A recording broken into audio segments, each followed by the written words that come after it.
ओम ब्रह्मादेवयै नमः।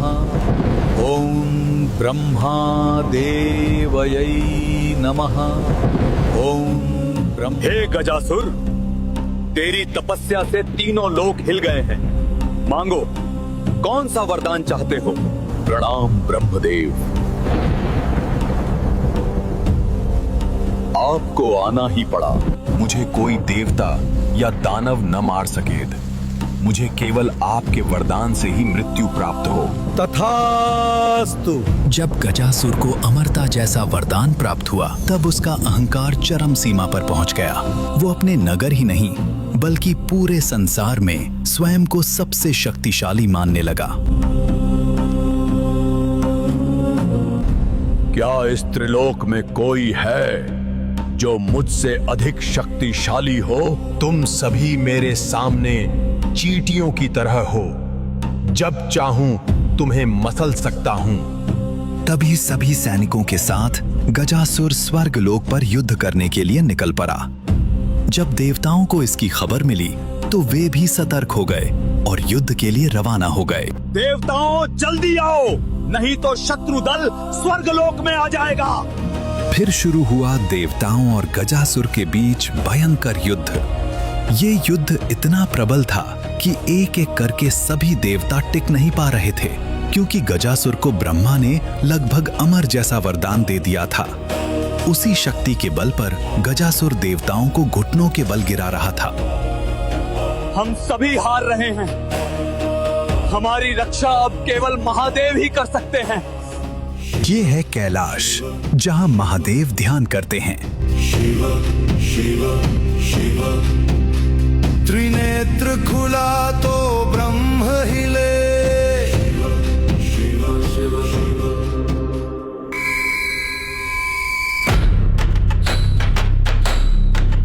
हे महादेव, गजासुर स्वर्गलोक में अपना आधिपत्य जमा चुका है। गजासुर अपने अहंकार में वरदान का दुरुपयोग कर रहा है। हे महादेव, आप ही हमारी रक्षा कर सकते हैं। देवताओं की चिंता देखकर महादेव प्रस्थान कर गए। महादेव तीव्र गति से कैलाश से होते हुए उस स्थान की ओर जा रहे थे। दूसरी ओर गजासुर स्वर्गलोक में भारी आतंक फैला रहा था। वो स्वर्गलोक को तहस नहस कर रहा था और तीनों लोकों को अपने वश में करने की योजना बना रहा था। तभी आकाश से महादेव वहां पहुंचे और चारों ओर का विनाश देखते हुए आगे बढ़ने लगे। इतने में गजासुर की दृष्टि महादेव पर पड़ी और दोनों आमने सामने खड़े हो गए।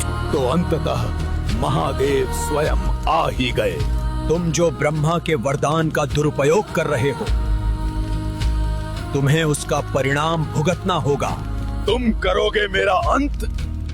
मेरा अंत कोई नहीं कर सकता।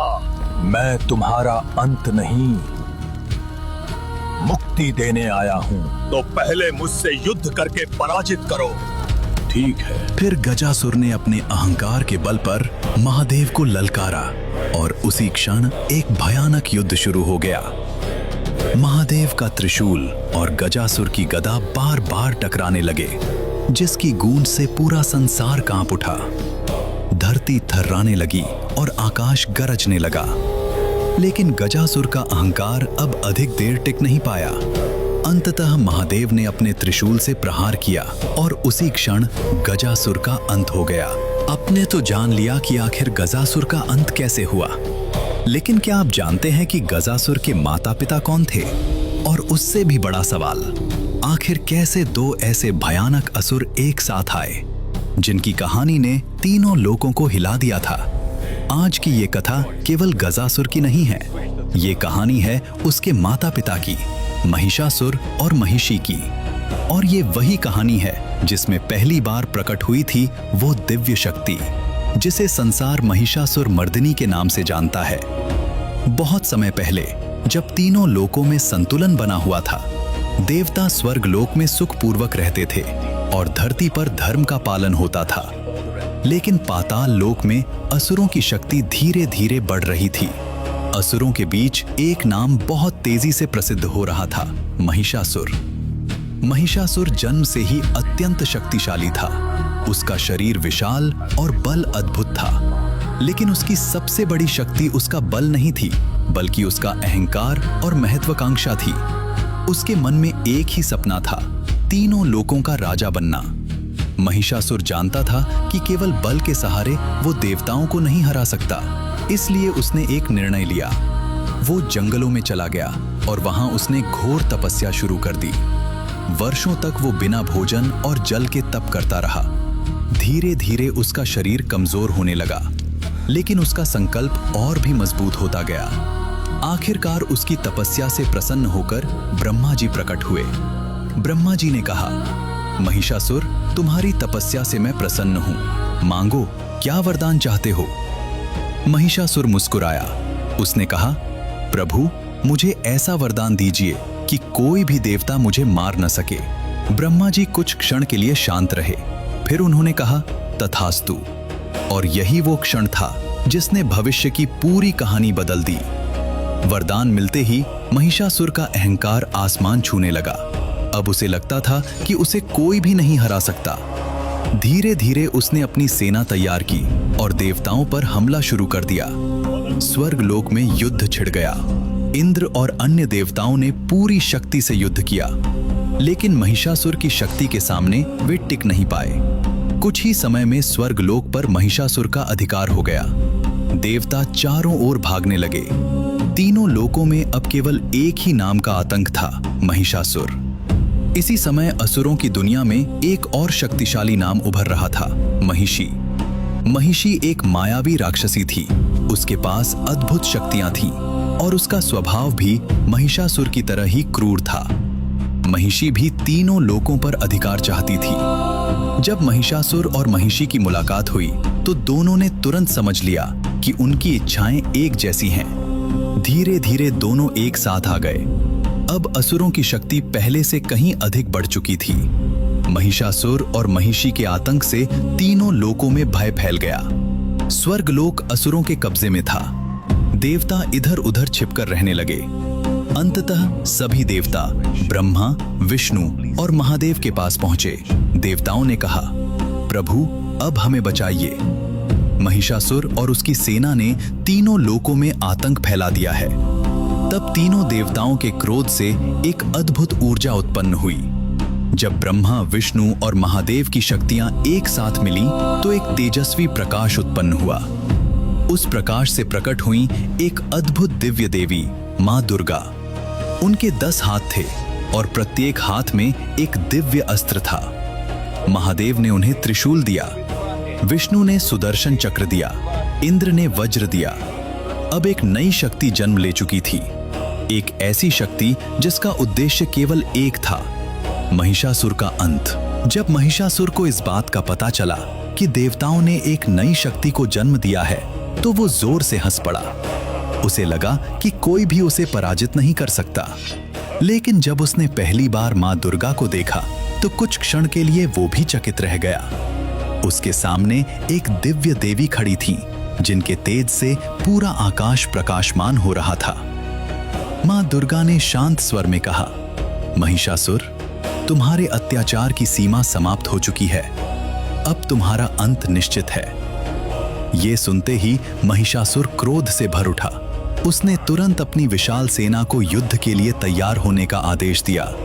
और फिर शुरू हुआ एक ऐसा युद्ध जिसकी गूंज से पूरा ब्रह्मांड कांप उठा। महिषासुर की सेना चारों ओर से देवी दुर्गा पर टूट पड़ी। असंख्य राक्षस भयानक हथियारों के साथ देवी पर हमला करने लगे, लेकिन मां दुर्गा अडिग खड़ी रहीं। उन्होंने अपने अस्त्र उठाए और एक एक करके असुरों का संहार करने लगीं। कुछ ही क्षणों में असंख्य राक्षस धरती पर गिर चुके थे। देवता आकाश से ये दृश्य देख रहे थे। उनके मन में पहली बार आशा की किरण जगी। लेकिन असली युद्ध अभी बाकी था। जब महिषासुर ने देखा कि उसकी सेना हार रही है, तो वो स्वयं युद्ध भूमि में उतर आया। उसका विशाल शरीर क्रोध से कांप रहा था। उसने अपनी भयानक गर्जना से पूरा आकाश हिला दिया। फिर वो मां दुर्गा की ओर दौड़ा। युद्ध शुरू हो चुका था। महिषासुर कभी भैंसे का रूप धारण करता, कभी हाथी का रूप, कभी सिंह का रूप, तो कभी किसी और भयानक रूप में बदल जाता। हर बार वो पूरी शक्ति से देवी पर हमला करता, लेकिन मां दुर्गा हर बार उसके वार को रोक देती। युद्ध दिन रात चलता रहा। धरती कांप रही थी, आकाश गरज रहा था और देवता सांस रोके ये दृश्य देख रहे थे। कई दिनों तक चले इस भयानक युद्ध के बाद वो क्षण आया जब महिषासुर थकने लगा, लेकिन उसका अहंकार अभी भी समाप्त नहीं हुआ था। वो फिर से भैंसे का रूप लेकर पूरी शक्ति से देवी की ओर दौड़ा। तभी मां दुर्गा ने अपनी शक्ति एकत्र की। उन्होंने अपने सिंह को आगे बढ़ाया और बिजली की गति से छलांग लगाई। एक ही क्षण में उन्होंने अपने त्रिशूल से महिषासुर पर प्रहार किया। त्रिशूल सीधा उसके हृदय में जा धंसा। महिषासुर की भयानक गर्जना पूरे आकाश में गूंज उठी और अगले ही पल वो विशाल असुर धरती पर गिर पड़ा। महिषासुर का अंत हो चुका था। जैसे ही महिषासुर गिरा, देवताओं के चेहरे पर खुशी लौट आई। स्वर्गलोक में फिर से प्रकाश फैल गया। देवताओं ने मां दुर्गा की स्तुति की। तभी से उन्हें कहा जाने लगा महिषासुर मर्दिनी। लेकिन कहानी यही समाप्त नहीं हुई थी, क्योंकि कहीं दूर एक और शक्ति इस समाचार को सुनकर क्रोध से जल रही थी। वो थी महिषी। जब महिषी को यह समाचार मिला कि मां दुर्गा ने महिषासुर का वध कर दिया है, तो उसका क्रोध सीमा पार कर गया। उसकी आंखों में आग जलने लगी। उसने क्रोध से आकाश की ओर देखा और कहा, देवताओं ने मेरे पति को मार दिया। अब मैं तीनों लोगों को इस अन्याय की कीमत चुकवाऊंगी। उस दिन से महिषी के मन में केवल एक ही भावना रह गई, प्रतिशोध। महिषी जानती थी कि केवल क्रोध के बल पर वो देवताओं को पराजित नहीं कर सकती। इसलिए उसने भी वही मार्ग चुना जो कभी महिषासुर ने चुना था, तपस्या।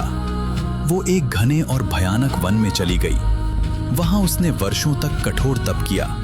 धीरे धीरे समय बीतता गया, ऋतुएं बदलती रहीं, लेकिन महिषी अपनी तपस्या में अडिग रही। उसकी तपस्या इतनी कठिन थी कि देवता भी चिंतित होने लगे। अंततः उसकी तपस्या से प्रसन्न होकर ब्रह्मा जी प्रकट हुए। ब्रह्मा जी ने कहा, महिषी, तुम्हारी तपस्या से मैं प्रसन्न हूं, मांगो, क्या वरदान चाहती हो? महिषी ने धीरे धीरे अपनी आंखें खोली। उसकी आवाज में प्रतिशोध की आग थी। उसने कहा, मुझे ऐसा वरदान दीजिए कि कोई देवता मुझे मार न सके। ब्रह्मा जी कुछ क्षण के लिए मौन रहे। फिर उन्होंने कहा, तथास्तु। और उसी क्षण महिषी की शक्ति कई गुना बढ़ गई। वरदान मिलते ही महिषी का अहंकार भी बढ़ गया।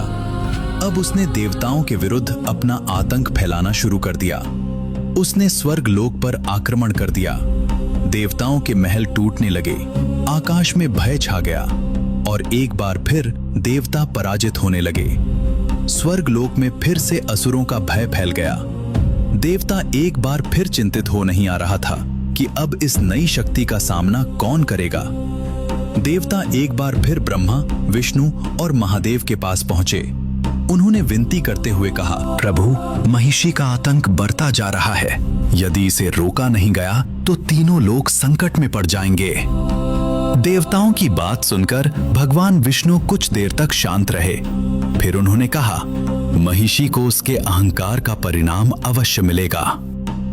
इसके बाद भगवान विष्णु ने एक अद्भुत योजना बनाई। महिषी अत्यंत शक्तिशाली थी। सीधे युद्ध में उसे हराना आसान नहीं था। इसलिए भगवान विष्णु ने अपना एक मायावी रूप धारण किया। वो रूप था मोहिनी। मोहिनी का रूप इतना अद्भुत और आकर्षक था कि कोई भी उसे देखकर मोहित हो जाता। जब महिषी ने पहली बार मोहिनी को देखा तो वो कुछ क्षण के लिए भ्रमित हो गई। उसे समझ नहीं आया कि ये कौन है, लेकिन उसी क्षण वो भूल गई कि वो युद्ध भूमि में खड़ी है। लेकिन ये भ्रम अधिक देर तक नहीं चला। जल्द ही महिषी को समझ आ गया कि ये कोई साधारण स्त्री नहीं है। वो क्रोध से भर उठी और फिर शुरू हुआ एक और भयानक युद्ध। महिषी पूरी शक्ति से हमला करने लगी। उसके हर वार से धरती कांप रही थी, लेकिन भगवान विष्णु भी अपनी दिव्य शक्ति के साथ युद्ध कर रहे थे। युद्ध धीरे धीरे अपनी चरम पर पहुंच गया। अंततः वो क्षण आया जब भगवान विष्णु ने अपनी शक्ति एकत्र की। उन्होंने अपने दिव्य अस्त्र से एक प्रचंड प्रहार किया। वो प्रहार इतना शक्तिशाली था कि महिषी संभल नहीं पाई। अगले ही क्षण महिषी धरती पर गिर पड़ी और इसी के साथ महिषी का भी अंत हो गया। इस प्रकार समाप्त हुई महिषासुर और महिषी की कहानी।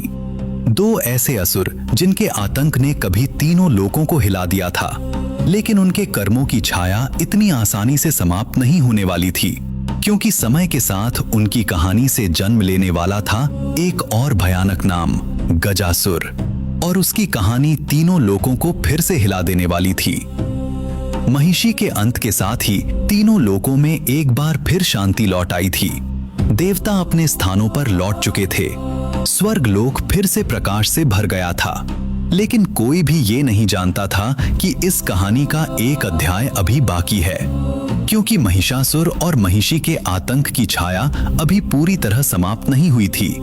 उनकी मृत्यु से बहुत पहले एक ऐसा बीज बोया जा चुका था जो आगे चलकर तीनों लोकों के लिए एक नई विपत्ति बनने वाला था, और वही था गजासुर। महिषासुर अपने जीवन में केवल शक्ति और विजय के बारे में सोचता था। उसका मानना था कि एक दिन उसका वंश ऐसा असुर पैदा करेगा जो तीनों लोकों पर राज करेगा। यही कारण था कि उसकी मृत्यु के बाद भी असुरों के बीच उसकी कहानी एक प्रेरणा बन चुकी थी।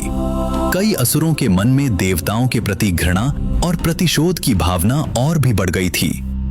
इन्हीं परिस्थितियों के बीच समय बीतता गया और फिर एक दिन असुरों की भूमि में जन्म हुआ एक ऐसे बालक का जिसका शरीर असाधारण था। उसका सिर हाथी के समान विशाल था और उसका शरीर अत्यंत बलशाली। उसे देखकर ही असुरों को महसूस हो गया कि ये कोई साधारण असुर नहीं है, वो था गजासुर। गजासुर बचपन से ही अद्भुत शक्ति का स्वामी था। जब वो छोटा था तभी वो ऐसे कारनामे कर देता था जो बड़े बड़े असुर भी नहीं कर पाते थे। उसकी शक्ति देखकर असुरों के बीच ये बात फैलने लगी कि ये बालक भविष्य में महिषासुर से भी अधिक शक्तिशाली बनेगा। लेकिन केवल शक्ति ही नहीं, उसके भीतर एक और चीज थी, क्रोध। और ये क्रोध जन्मा था अपने पिता की कहानी सुनकर। जब गजासुर बड़ा होने लगा तो उसे अपने पिता के बारे में बताया गया। उसे बताया गया कि कैसे महिषासुर ने तीनों लोकों को जीत लिया था, कैसे देवता उससे भयभीत रहते थे। लेकिन फिर उसे यह भी बताया गया कि अंत में मां दुर्गा ने उसका वध कर दिया। ये सुनकर गजासुर के भीतर क्रोध की आग भड़क उठी। उसने मन ही मन संकल्प लिया, मैं अपने पिता की मृत्यु का बदला लेकर रहूंगा। उस दिन से गजासुर के जीवन का एक ही उद्देश्य रह गया, प्रतिशोध। लेकिन गजासुर जानता था कि केवल बल के सहारे वो देवताओं को पराजित नहीं कर सकता। इसलिए उसने भी वही मार्ग चुना जो कभी उसके पिता ने चुना था, तपस्या।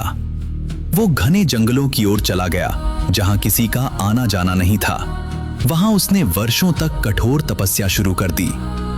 ये कहानी हम पहले ही देख चुके हैं कि कैसे गजासुर ने ब्रह्मा से वरदान प्राप्त किया और कैसे अंत में महादेव ने उसका वध किया। लेकिन एक प्रश्न अभी भी शेष है, गजासुर की मृत्यु से पहले महादेव ने उसे कौन सा वरदान दिया था?